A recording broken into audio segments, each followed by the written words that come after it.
wonderful tournament we all have witnessed. WBBL08 was a blockbuster with Adelaide Strikers winning their maiden title. Well, beautiful thing about time, it changes. Last time around we saw Adelaide Strikers reach the finals, but they couldn't get to the finish line. But this time around, they made sure that they do, and now they are crowned as the champions of this edition of the WBBL. Well, the final was a very big game. It was Talia Mudra versus Ellis Perry, one of the best bowling attacks of this tournament versus one of the best batting attacks of this tournament. Adelaide Strikers won the toss. They elected to bat first. They could manage to score just 147 runs, but then came in to defend it beautifully and won the title. If we have to talk about the first innings, then it was Deandra Doughton who was in the limelight. She scored an unbeaten half century and made sure that Adelaide Strikers put up a competitive score on the board.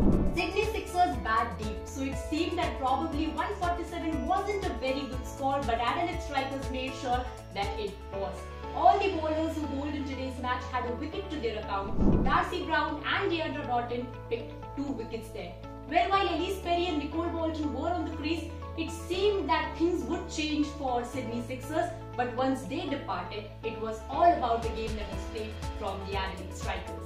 Deandra Doughton was awarded as the player of the match for her phenomenal performance with the bat and the ball. This is a special story as Adelaide Strikers defeated Brisbane Heat to reach the finals, and the semi-final was also a fitting game. Well, every season of the WBBL is very special because it produces some stunning performances, and if we have to talk about this year, then Ashleigh Gardner is the player of the tournament.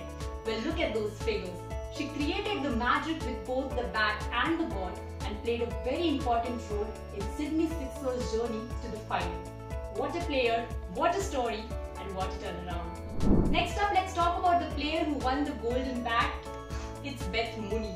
I mean, how many times have we talked about her throughout this tournament, and she's a legend. I know I'm not the first one to say this, but I promise I won't be the last either, because she just puts all of us at the edge of our seats on so many occasions, and she did so in this tournament because she came in with some wonderful performances throughout the tournament and of course finished as the highest run getter of WBBL08. Talking of the golden cap there, Megan Shute and Ashleigh Gardner shared that award as both of them finished with same number of wickets to their account at the end of the league stage game. Well, next up we're going to talk about Tess Flintoff, who won the Young Gun award.